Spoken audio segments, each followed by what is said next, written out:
All right. Okay. All right, so maybe we'll even get a little synthesis of thought here as you went to John's class or you went to Paul's class.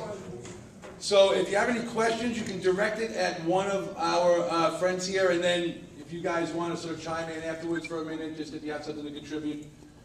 This is where we swell our knowledge. So let me just put the mic right in the middle for now. So we got about 20 minutes, a half hour. We'll see how it goes. So this is your time. Fire away, guys. Any questions that you got? Not all at once. Yeah, I do. Any subject. John, let's talk about jetties for a second. How do you manage to fish jetties? I see guys fish jetties in horrible conditions. I mean, and sometimes I see these guys. I'm afraid I'm gonna get washed off the goddamn jetty, and these guys, fishing. Could you just expand on that, or expound on that a little bit? Is this working? Working? Yeah. Okay. All right. So the question is, how do I fish the jetties under rough conditions? Right, especially at night. And what do you think about fishing in really rough conditions? All right. Well, I fish really rough conditions, but I don't fish stupid conditions. Okay. So yeah.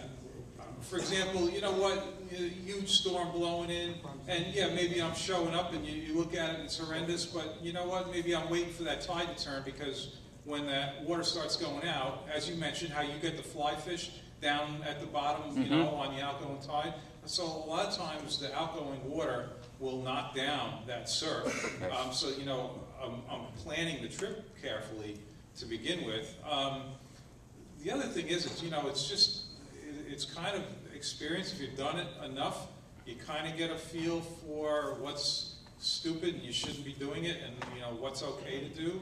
And you know what? I look at some of these guys that go out in their boats in that crap and just am amazed. I mean, I am a wimp compared to these people. So I have a very healthy self-preservation thing. Like, I'll get scared. So this is all good stuff to have. I think it's much safer than watching these guys fish outgoing water in the inlets with their boats. What happens if their motor doesn't start? So I think what I do isn't, I do a lot of fishing, so I try to do it pretty safely. So even though those conditions, may look tough, it's not as bad as it looks, and there's a lot of planning involved. So. Thank you.